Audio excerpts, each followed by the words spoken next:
O Brasil e a questão do desenvolvimento sustentável. O desenvolvimento sustentável para o Brasil é uma coisa crucial, é um objetivo que deveria ser caçado com unhas e dentes. Por quê? Porque nós temos condições, né? Nós temos florestas e isso faz com que nós temos as condições, nós temos as ferramentas, né? Nós temos tecnologia suficiente, nós temos as florestas, só não temos um plano de preservação dessas florestas, né? Com o desenvolvimento sustentável, acaba que as pessoas passam a compreender a importância disso. Porque com uma floresta imensa que nós temos, podemos desenvolver muitas coisas ali, muito trabalho, e ao mesmo tempo proteger, né, esse desenvolvimento. Uma parte desses valores irão para a parte de preservação e proteção ambiental, e isso faz com que o agronegócio do Brasil se desenvolva de uma forma tremenda, né? Só que aqui no país parece que o interesse em preservar não existe. O interesse é ganhar dinheiro rápido sem ter que gastar com nenhum cuidado e realmente destruir aquilo em prol dos benefícios temporários, né? É conseguir recursos rápidos na maior velocidade possível, depois mostrar lá na frente que foi um governante que melhorou a condição do país, né? Elevou o PIB, fez um monte de coisas boas para o país, quando na verdade não houve todo aquele trabalho de preservação e mantendo, né, a nossa riqueza, porque você pode devastar o solo e ganhar dinheiro, ou você pode preservar o solo e ganhar sempre dinheiro. A questão é essa.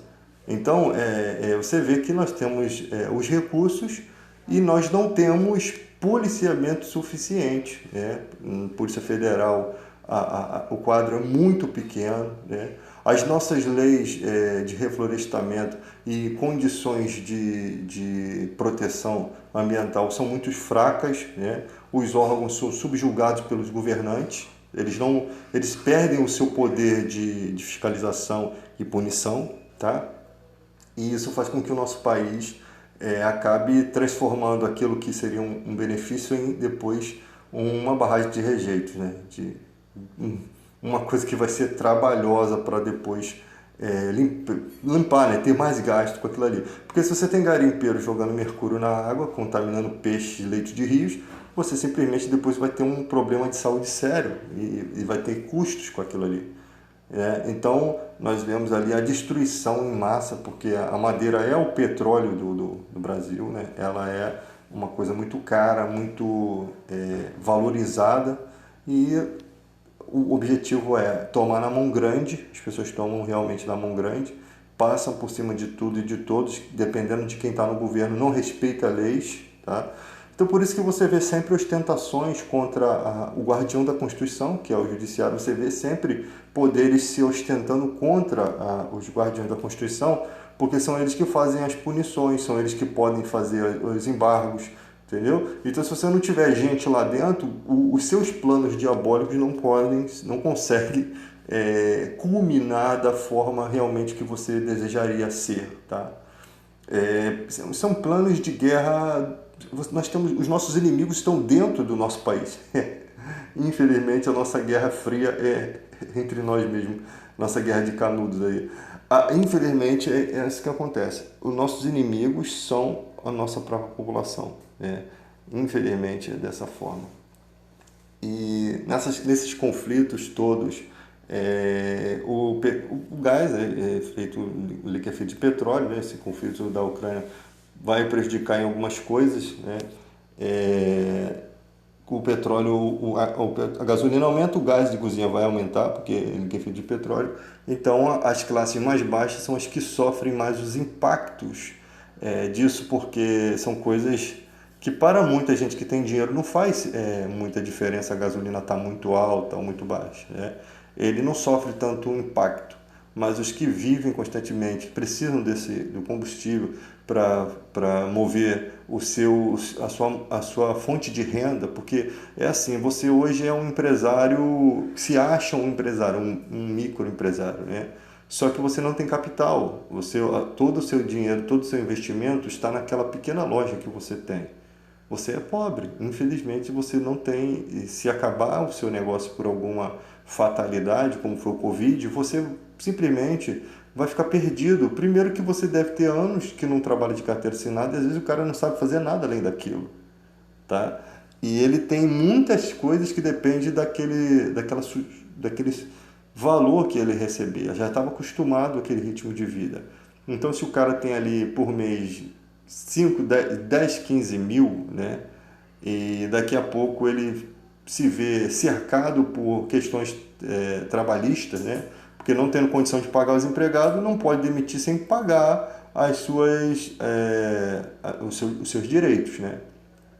O engraçado é que eles querem que os trabalhadores tenham menos direitos para que eles possam contratar mais e pagar menos. Essa é uma visão empresarial. Sendo que quando você enriquece da mão de obra daquele trabalhador. Aquele trabalhador, se você hoje tem um carro bom, tem uma casa boa, foi pelos seus investimentos e pelo aquele trabalhador que fez a sua parte. Isso descartando aqueles trabalhadores que você colocou, que te deu prejuízo, que não foi aquela pessoa que te serviu bem. Estou falando de pessoas que serviram bem nas suas respectivas funções. Todo mundo tem um braço direito.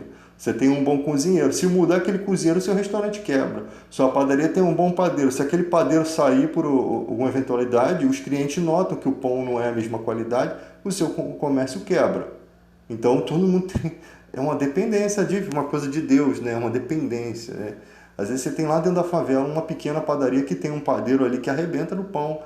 E aqui fora tem uma padaria muito magnífica, bonita, mas que não tem um pão tão gostoso. E ali o que faz é a mão de obra que está fazendo com que o negócio se desenvolva. E se você está dando graças a Deus, dê graças a Deus também pela vida do seu empregado. Porque se ele não tiver saúde, você está ferrado. Então é assim que funciona a vida. Deus faz as coisas da forma correta. Então você tem um pequeno negócio e tal, vem a Covid e tal, você se vê numa situação de comércios fechados, parados, e as pessoas falam, não, não tem que parar, não tem que parar. Olha, que o Brasil passou por uma questão o mundo passou por uma questão que nunca se passou.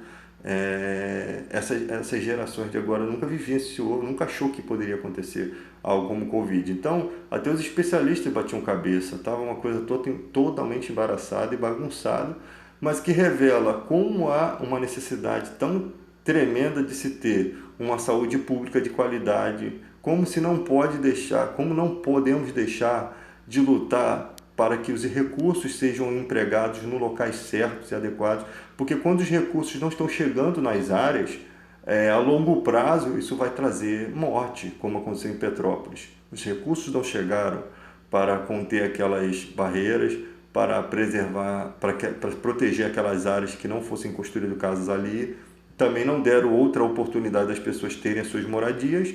O que aconteceu? Anos de esquecimento, anos de abandono de governo, pós-governo, que não vão ser responsabilizados criminalmente. Aí já está um ponto-chave. Responsabilizar criminalmente com espólios, com retirada de bens dessas pessoas, para que aquela pessoa que entregou... Vou ser mais claro nesse sentido. Se você tem ali uma área de desenvolvimento que precisa de 10% dos recursos serem investidos ali, o governo teria que ser obrigado a investir aqueles recursos. Ele só poderia justificar o não investimento daqueles recursos se houvesse uma crise, se houvesse alguma coisa que impedisse desses recursos chegarem ali, né? Uma calamidade e tal, e isso seria julgado pelo Tribunal de Contas daquele lugar, né? Da prefeitura ou do estado, né? Mas o que acontece é que às vezes há o dinheiro para se investir, e por que eles não investem? O dinheiro fica em caixa, eles não investem o dinheiro que deveria ser investido, né? Por qual motivo? Se tinha o caixa e não foi feito? Por simples vontade de não fazer, né? De não ter dor de cabeça naquilo. Os caras assumem uma responsabilidade em ser prefeito, governador, e não querem assumir as dores de cabeça que vêm com o cargo. E quanto mais coisas a desenvolver, mais responsabilidade para depois prestar as contas. Então eles querem enxugar, eles não querem trabalhar, eles só querem posar de governadores, prefeitos e simplesmente fazer alguma coisa que possa influenciar nas próximas eleições, na sua próxima indicação, que vai ser uma perninha para que ele possa continuar também por trás, recebendo cargos e recursos e oportunidades para eles e para suas famílias. Então é assim que funciona, um beneficiando o outro e o povo brasileiro que se lasca. Então, nós vivemos num país exatamente dessa forma, em que os recursos não são empregados. E a Covid, quando veio, mostra muitas questões. Mostra como o brasileiro tem uma facilidade de absorver falsos ensinamentos, falsas informações. Daí você tira você tira toda a questão o que eu quero concluir é que os governantes mentem tão fácil para a gente e as pessoas continuam com esses governantes, mesmo eles mentindo, né? Mentindo na cara dura. O cara, não só mentira como atitudes hipócritas. O cara diz que está fazendo algo quando aquilo não foi uma obra que ele começou, ele não consegue dar um mérito a quem começou aquela obra. Ele simplesmente tira proveito de uma situação como se ele fosse o herói. Eles mentem, falam que fez algo quando não fizeram, tá? Ou falam que não fizeram quando fizeram, quando é uma coisa ruim. E o povo continua abraçando. Então, o que acontece na questão brasileira é que a ética no coração brasileiro ela não tem importância alguma. Quer dizer que o cara pode mentir para você e ele continuar sendo seu amigo, ele sendo bem visto por você. Ele não é capaz de dar um passo atrás e dizer, olha, eu errei nisso aqui. Essa seria uma atitude legal. Vou dar um exemplo aqui, por exemplo, a Rússia está sempre ameaçando ali, ela sempre, em todo o discurso do Putin, já mostrava nítido que ele ia atacar aquilo ali. Primeiro que era uma vontade de ele ter a Ucrânia, isso já é outro assunto, mas só para vocês entenderem. Segundo que ele sempre falou, eu vou defender as minhas questões, eu vou defender. Nós não vamos atacar, nós não estamos fazendo guerra, mas eu vou defender. Tipo assim, tipo, ele está dizendo que vai atacar. Ele está praticamente mostrando, tá? Ele é uma meia-verdade, ele está falando uma mentira e uma verdade ao mesmo tempo, que não vai atacar uma mentira e que vai defender que seria uma verdade. Ou seja, o problema deles é com a OTAN, tá? Então, o que seria certo, uma postura certa de um cara que é líder de uma nação? O negócio é o seguinte, vamos dialogar aqui e vamos acabar com esse diálogo. Só que ele arrastou esse diálogo para ganhar tempo de e o jogo da política, né? De se estruturar para os embargos econômicos, para tudo o que pode vir a acontecer. Então chegou um ponto que você se estruturou, faltou o quê? Faltou um caráter, né? Que esses caras não têm. A partir de hoje, a Ucrânia ou ela se rende a gente, ou ela se rende, ou se rende a gente, ou ela se rende ao acordo de não fazer parte da OTAN, porque você está colocando em risco meu território, tá? Não quero ninguém da OTAN aqui. É direito do Putin? É direito, tá? Os Estados Unidos não podia estar ali? Não podia. Não podia. Ah, mas eu acho que os países têm que ser independentes. Isso é o seu achismo ocidental. O achismo oriental é outro. Então não tem como. Ou vocês fazem um acordo, não dá certo. Vai acabar nisso. Então o Putin simplesmente faria, vocês têm 2 semanas. Ucrânia, vocês têm 2 semanas para assinar um acordo, ou 1 semana, de que não vai fazer parte da OTAN. Tá? Se vocês fizerem parte da OTAN, o ataque é iminente. E se vocês não assinarem o acordo, de qualquer forma, eu vou fazer um pronunciamento aqui para que dê chance das famílias civis saírem e estou certo de que vou atacar. E já começo a providenciar as questões. Aí eu boto o tanque nas regiões. Isso é uma transparência. Eu vou dar uma oportunidade para as pessoas saírem. Por quê? Porque eu jogo a responsabilidade para o lado de lá. Isso seria uma atitude de um homem, né? Mas esses caras não são machos, né? Eles são moleques, né? São tudo moleques, são tudo crianças mimadas. Então, você vê um tanque passando por cima de um carro civil, você mostra que existe um ódio. Isso é nítido, uma questão clara de um ódio. A não ser que o cara não perdeu um controle de um tanque, irmão. O cara simplesmente, porque não foi só um, acho que foram 2, passou por cima de um carro de um civil, irmão. Como é que um soldado, né, consegue fazer isso com outro ser humano? E eu sempre falei no outro vídeo, siga o conceito de Jesus Cristo. Se alguém quer tomar a sua capa, deixe também a túnica.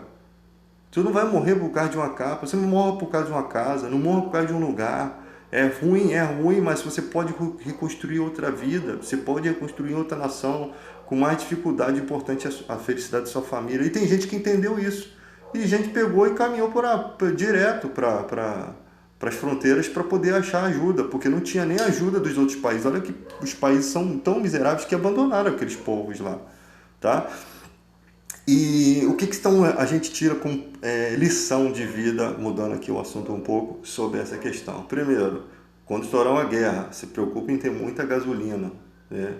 Em ter carro, principalmente uma picape, que seja uma picape seria uma boa, porque você pode colocar os combustíveis atrás, né?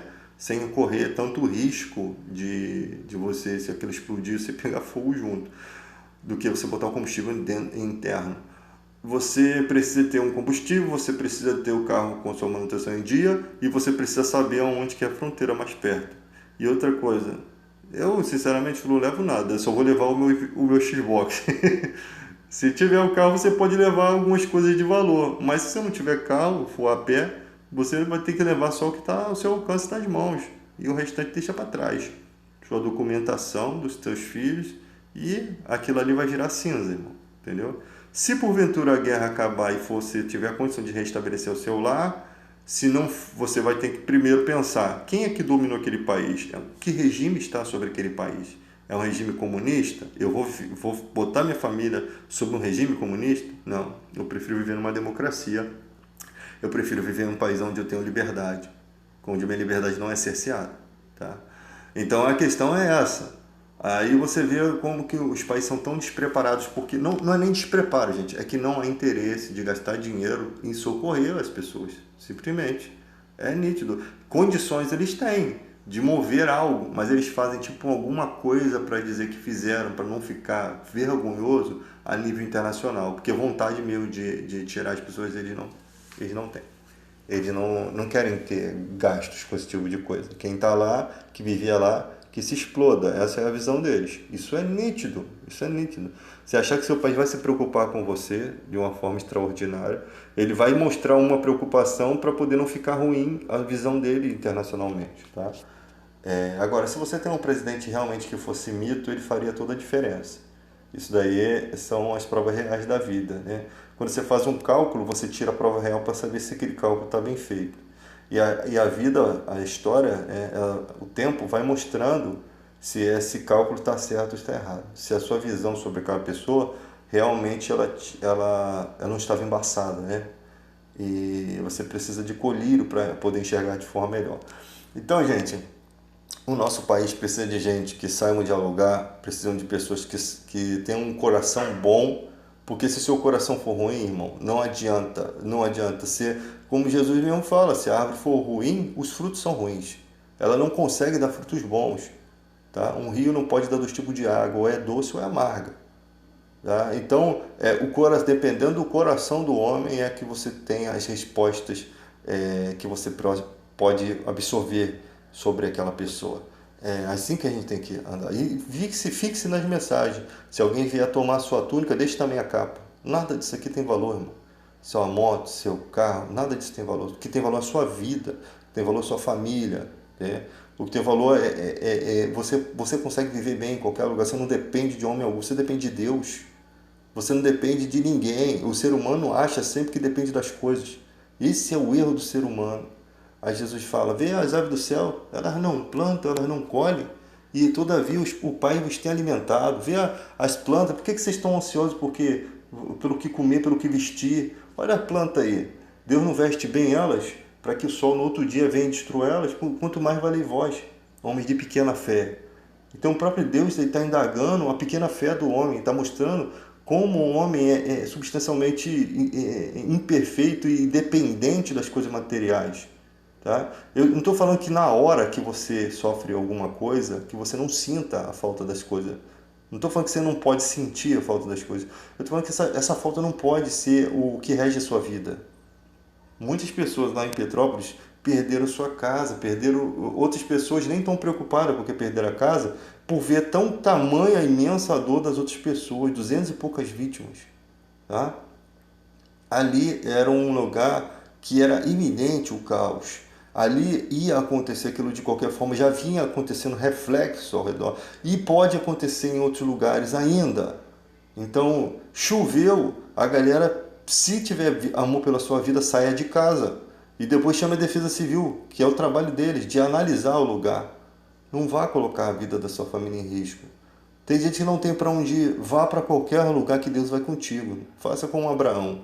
Se nós escolher os melhores lugares, escolha aquele que está lá longe, lá que está feio, com mato, que ninguém quer, mas Deus vai estar lá e as coisas vão mudar. Se Deus estiver com você, não importa a direção que você vai seguir. Se Ele estiver com você, não importa, tá? O importante é que você está com Ele. Mas as pessoas não entendem isso, as pessoas não compreendem isso. Então aquelas pessoas perderam suas casas, pessoas que poderiam dizer, eu tinha um endereço, eu tinha casa própria, o carteiro entregava aqui, a Shopee entregava aqui, a Casas Bahia entregava a minha encomenda em casa. Hoje eu não tenho nada. Mas ainda assim eu sou feliz porque eu não perdi ninguém da minha família. Olha que coisa que nós chegamos, né? Olha onde nós chegamos. Outra questão que já se esqueceu com todas essas tragédias, porque é uma após a outra, a questão lá do quiosque, né? Onde o rapaz foi espancado. Nós temos duas questões. Gente falando em armar a população. Se você tem pessoas matando os outros a paulada, é estranho você armar a população assim. Se você tem soldado da marinha, marinheiro, atirando em vizinho negro porque suspeitou que ele estava armado, você vê que o brasileiro não tem condição de usar arma, tá? E outra coisa, você vai usar arma no meio de polícia, polícia corrupta, né? Também tem, não só os bons policiais, policiais corruptos, milicianos e bandidos. Você vai, como é que sua arma vai ter alguma força se a deles é muito mais potente, a quantidade de armas que eles podem comprar é muito maior do que o seu poder de fogo? Como que vai ser isso, tá? Deixa as armas nas mãos das autoridades competentes, aqueles que se der um tiro errado vai ter que pagar de acordo com a lei, tá? Agora, fiscalizar todas as pessoas fica um pouco difícil. Fica difícil, tá? O ser humano é capaz das piores maldades que você pode imaginar. A gente vê assim, o cara roubou meu carro, roubou minha casa. Mano, isso ainda é pouco pelo que as pessoas fazem quando estão com armas nas mãos, né? Executam a pessoa por conta de um ciúme. Às vezes o cara nem tem nada com a mulher do malandro, mas por ciúme o cara vai e elimina o outro. Na calada da noite, passando na rua, a pessoa tem uma inveja sua porque você não quis vender um negócio, ou porque você está embargando alguma coisa, ou porque você no trabalho prejudicou ela, o cara passa fogo em você na madrugada. Entende? Porque a arma é um alcance rápido para se executar uma coisa. Você não dá chance para a vítima. Uma outra coisa é um cara puxar uma faca para você, você tem chance de puxar um pedaço de pau, ou você até correr, né? O mais provável, a se fazer o mais louvável é correr, né? Para se salvar, tá? Você ainda, a vítima ainda tem chance, agora armado, se nem correr você consegue. Você não dá chance para a vítima, tá? Então vamos pensar como seres humanos, não como animais, como Blanca do Street Fight.